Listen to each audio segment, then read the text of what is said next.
today's segment of Life is Business, we sit down with Baron Harris, the visionary behind the iconic fashion brand Mr. B's Shoes. In this conversation, Harris shares his journey of starting his business, overcoming hurdles, and growing his brand into a favorite amongst celebrities. Let's dive in to an inspiring discussion here on Life is Business.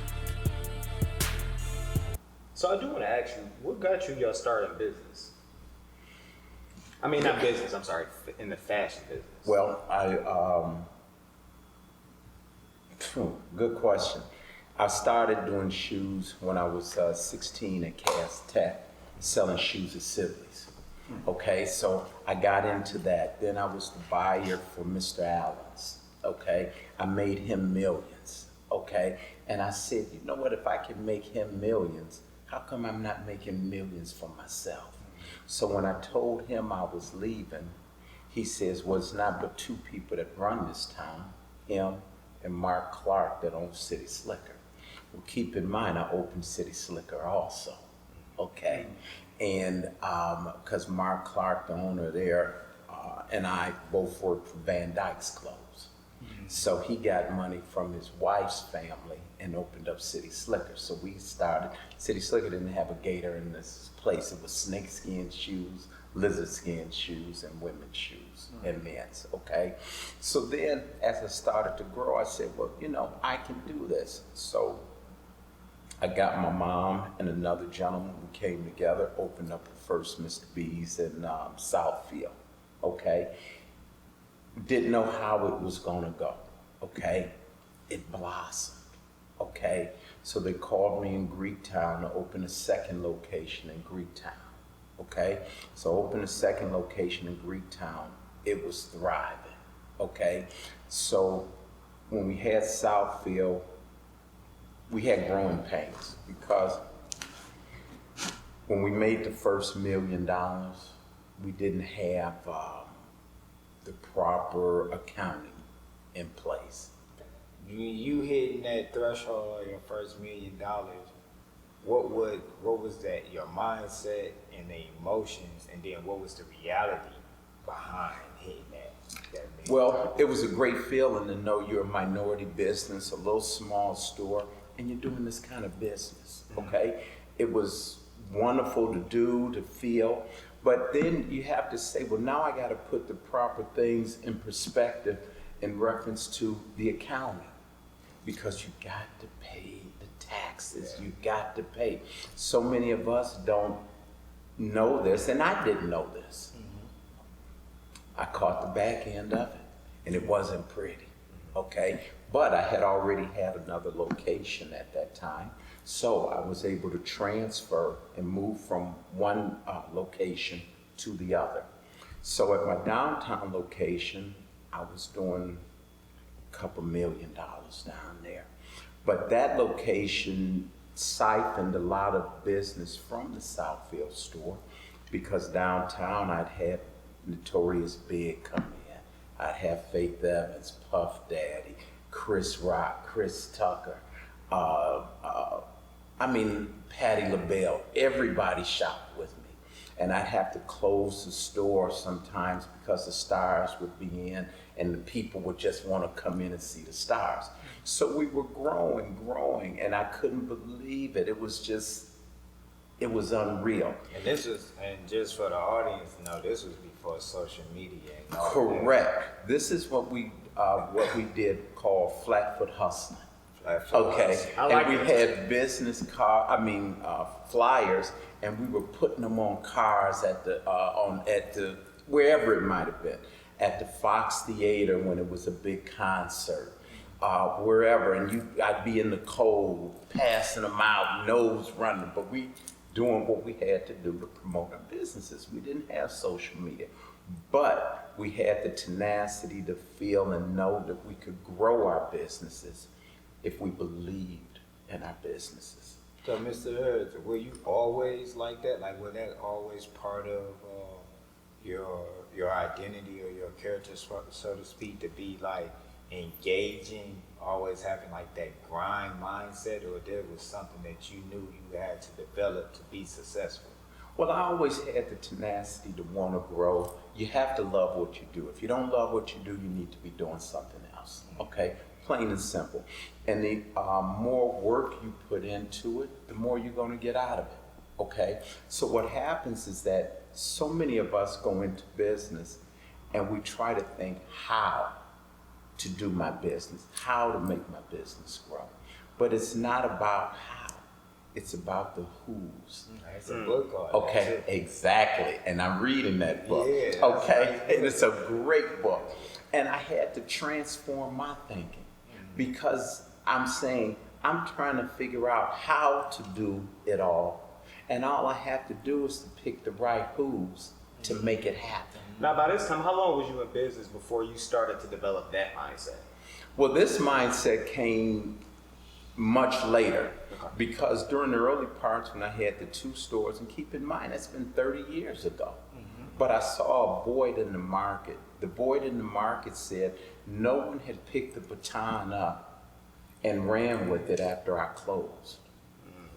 So there was an open market that I knew women spent millions of dollars, but to get quality footwear, they have to go to the suburbs. Why? Okay, they spend it with me. How come nobody else grasped it and ran with it? So I said, well, I'll come back and I'll do it again. But the whole dynamics of it has changed. Okay, now there's social media. Before we were doing radio, we were doing TV. Now the same viewers that I did on radio and TV, I can do on social media, on my phone, doing reels, doing stories, and get influencers. And I can expand with so much less.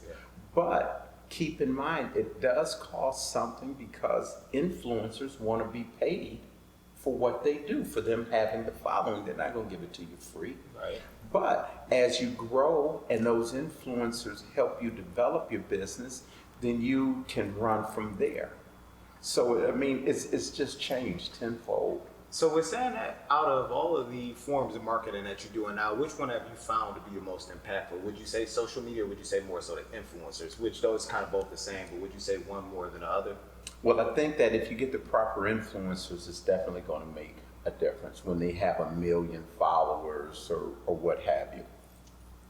Doing it yourself, you can grow with it, but definitely you're going to catapult yourself much further when you have influencers that have a target. Like you have, for me, there are influencers for shoes.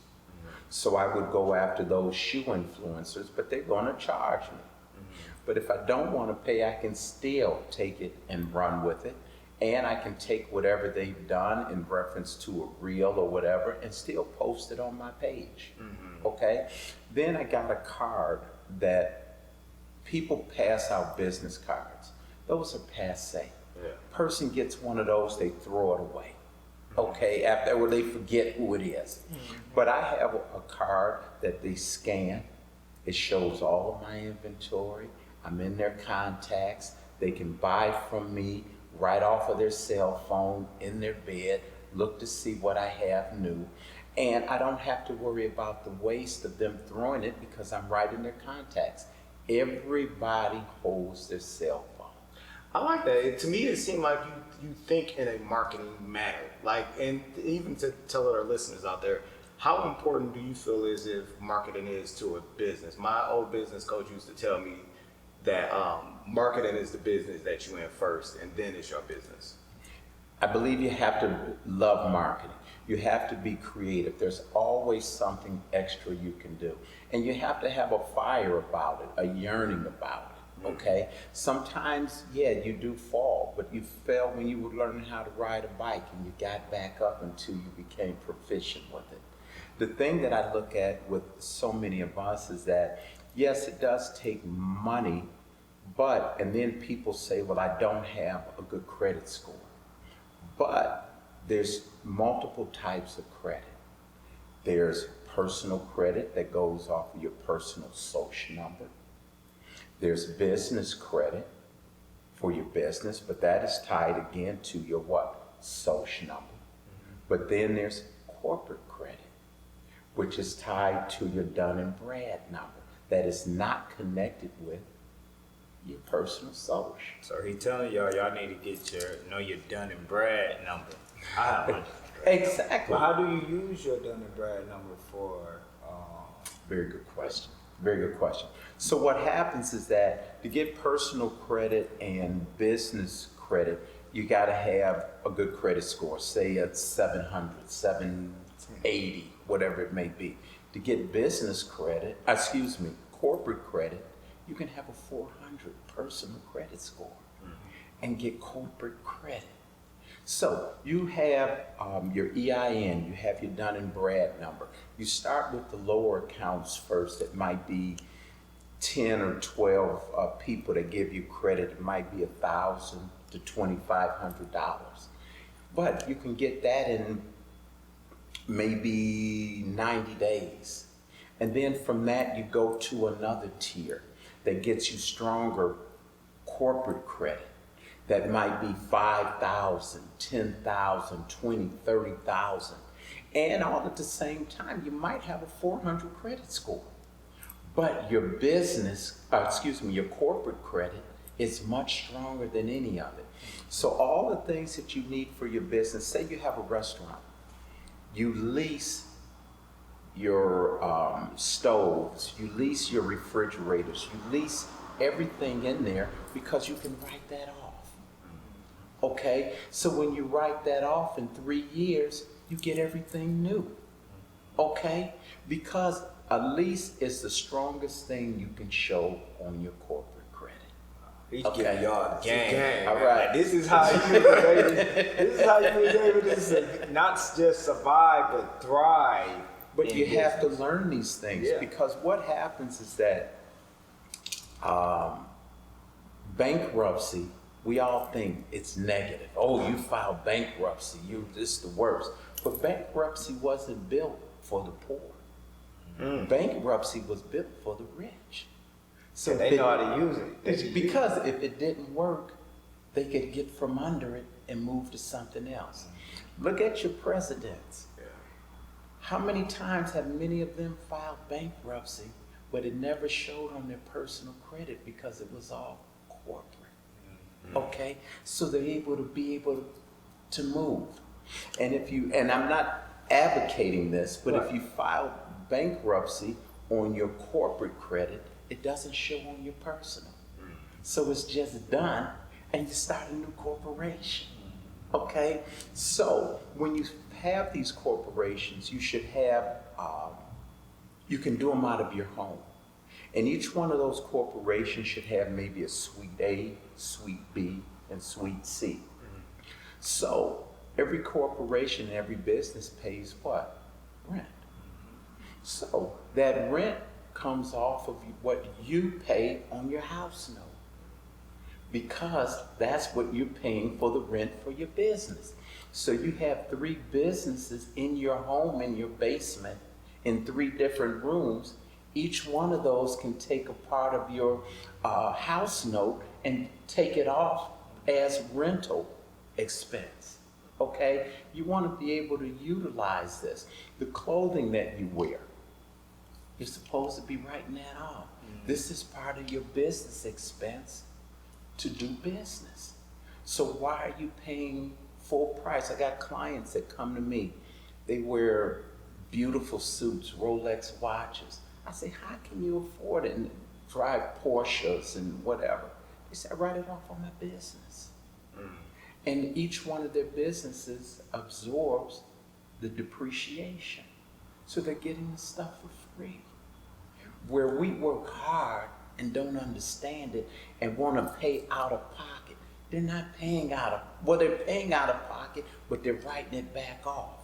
We have to learn how to grow and think differently. Okay? And this is what I'm here for. So was this always, I know you built it as you was going along, but was this always like your mindset of like seeing things in a different light than what the community and what your society gave you? I think that it's always, you have to grow. None of us knew it, and our forefathers didn't know it. My people didn't know it, your people didn't know it, but we're the new generation. We have to absorb this knowledge. We have to absorb it and then teach others how to make it happen. Because after us, who's going to be out here making the community difference as far as retail, as far as giving these people or our people hope? Okay? People put their heads down. I don't care if you got a 400 credit score. Get up. Let's figure out what you can do. What do you want to do with yourself? And let's make it happen. Okay? We do not have to put our heads down any longer. Stand up.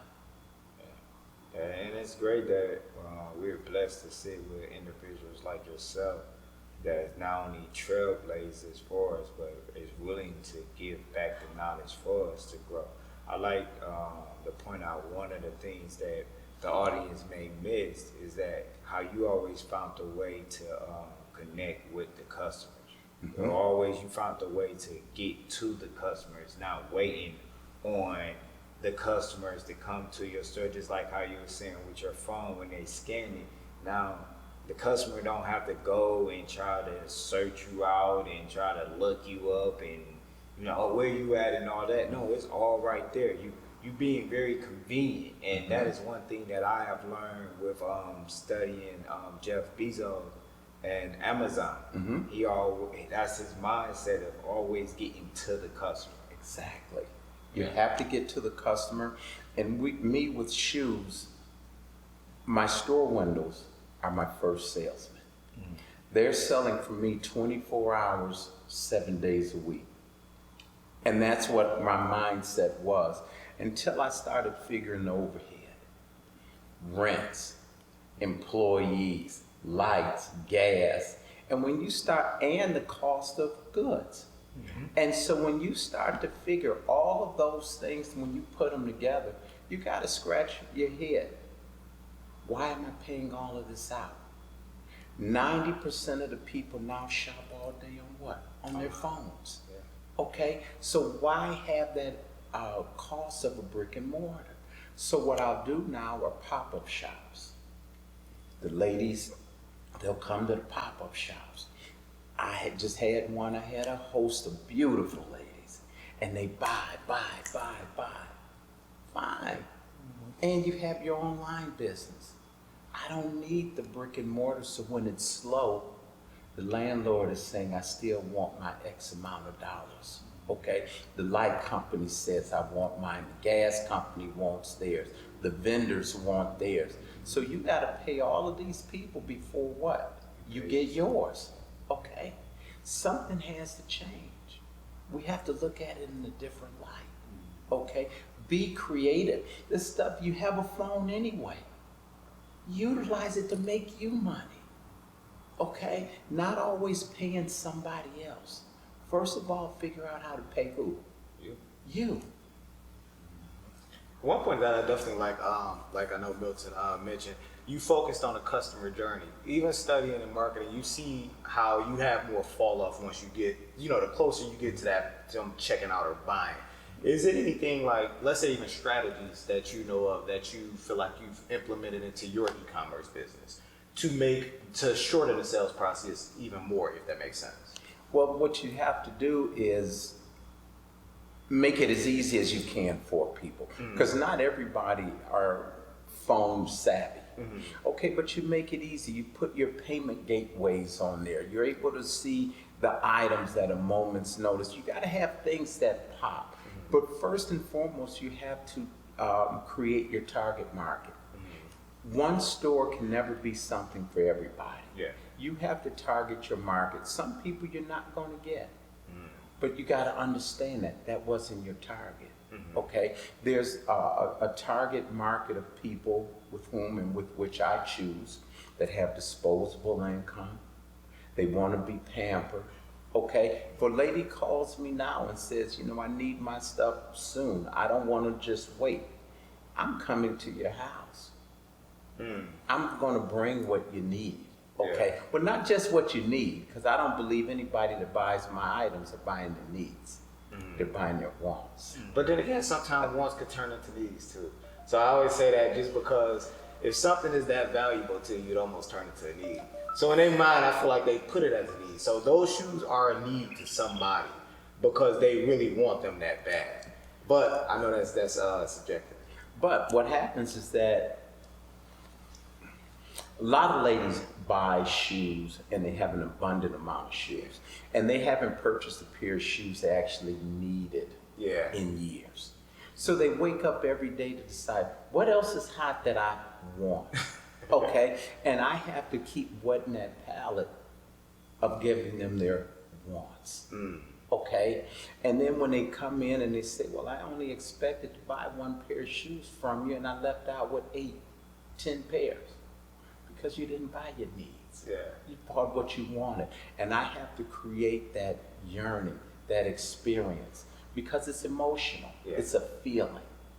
And once you understand that and you get them into the feeling and you're bonding with them, they came and understand the person that goes to your site, or if you have a brick and mortar, they came for a reason, because they want to spend. Yeah. And the only reason they haven't spent is because you didn't offer them what they were looking for. I like that. Yeah, you guys a good one on that, man. Let's talk about different levels of where you're at. So, people be saying that they're a luxury brand. Some people, they stick to being a street brand. How do you identify who you are? Because when you say luxury, it's not just you saying that, oh, this is a luxury type of t-shirt and you just putting luxury on there. It's an identity, it's a feel. So like you were just mentioning, your customers, they want to be pampered. They already have this ideology of what it is, of what luxury is supposed to be, what it feels like. How do you present that to them? Not only just your product, but yourself, because you're a luxury guy. The way you dress, the way you talk, the car you drive. Me and Angelo talk about this a lot. Your presentation of yourself speaks volumes of the product or service that you offer. So can you even give the audience that think luxury products or service what that kind of looks like? Okay, well, first of all, you have to define who your target market is, as I was making mention. Mine is a luxury market. So it's like a person that goes and for a movie role. You have to look the part to get the part. Okay, so when you step in and you look the part and your merchandise represents the part, okay, people want to and they spend money for fashion. Not where they know where to buy it, but where you and how you bring it in a creative manner. When I go to design shoes, a lot of people have shoe stores, but they buy case packed goods that's already there, a size run. They don't understand every size run is not for every store, because maybe 4 or 5 of the shoes in that case pack may be marked down items for your target market. So why would you buy that? So you have to define what's for your people. Then you have to be innovative. Where you go to a show and you might see a shoe that has, it's a black shoe and it's very plain. But you have to be creative and be able to innovate and say, you know what, I want to change this heel to a red heel. I want to change the toe of it and put maybe pony on it somewhere, okay? You have to be able to make things that are different, that nobody else has. You have to create a need for your products. It's the same way with your products. You create things that no one else has, otherwise you fall into the cracks of everybody else and nobody can differentiate you from the next man. But the majority of my shoes, you're not gonna find anywhere else. You have to come to me if you want that look. Yeah. And that's where I stand for it. At Austin Media Group, we specialize in transforming your digital presence with expert social media marketing, search engine strategies, software development, and website design. Our mission is to create seamless communications that foster lifetime customers. Connect with your audience and achieve your goals. Visit austinmediahub.com today. Specializing in high-tech textile sourcing and sportswear manufacturing, Complete Dominance Athletics currently offers collaborative opportunities. These opportunities are for Putman to consult and help corporations, fellow fitness trainers, athletics organizations, recreational centers, and other entities develop and private label apparel lines for their own customers, clientele, workforces, and/or sports teams. Contact Complete Dominance Athletics at shopcdathletics.com.